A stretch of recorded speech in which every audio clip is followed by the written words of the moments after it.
I always tell people that, people say about, well, don't you get nervous going on stage there? And I'm thinking, no. I'm thinking that's the only place in the entire world where I don't have an electric bill. I don't have anything. Yeah. I get on stage and the world melts away. It's like, it's like I'm the captain of that entire domain.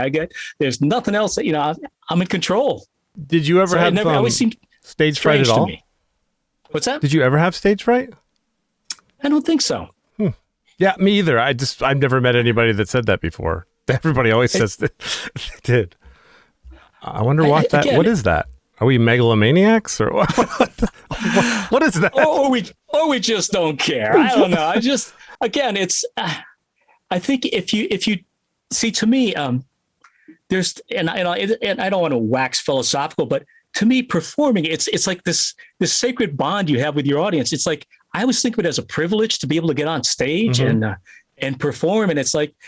It's just like it's a treat. I mean, I look forward to it every time. It's like, hey, I get to play guitar, and the other thing is, I'm a practiceaholic. I mean, I love to practice. I run my sets for weeks ahead of time. Every song in order.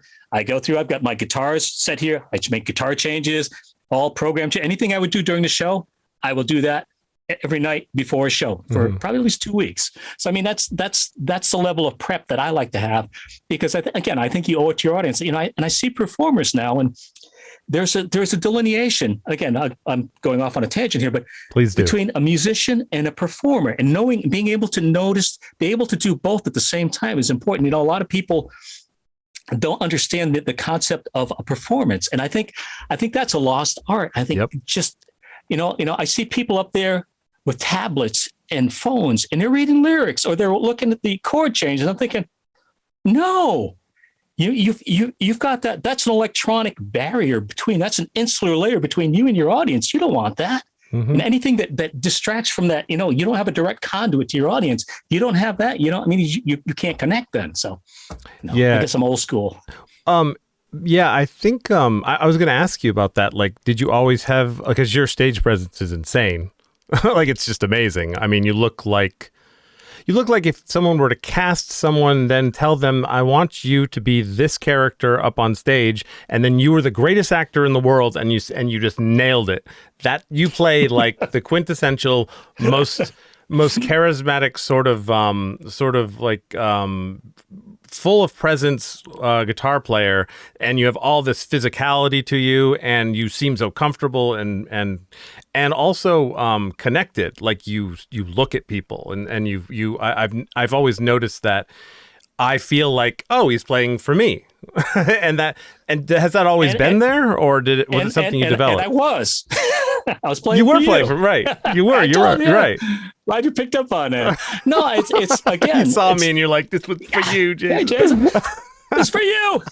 No, it's funny. I sometimes I mentor performers, and I always tell them, when you get on stage, to be in that moment, to take everything in, but just there's an art to being in the moment. Yeah. So that you're not thinking about anything else other than you're like a conduit. The song kind of goes through you, if that makes sense. And you're just, again, you're the medium by which it gets to the audience, and just being that, and just, again, savoring that moment, appreciating that moment. Just again, it's an e-ticket ride. We get to live out people's dreams. You get on stage and we get to do this. So, I mean, how lucky are we?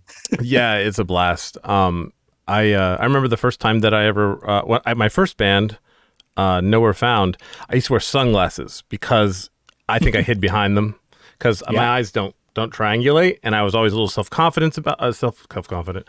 I was a little bit self-conscious. Thank you. About that, and also I wanted to be cool, and I didn't want to feel like I was putting on a show. And then with Pleasure Dome, my girlfriend, who became my wife, and now is not my wife. Anyway, she had great advice. She said, sunglasses off, go up there, and you're cast in this role. You're playing a rock star. And I went, okay. And that's what I did. And then it felt awesome because I let this thing out of me, this thing that I was afraid to do or something, afraid to feel like contrived or something.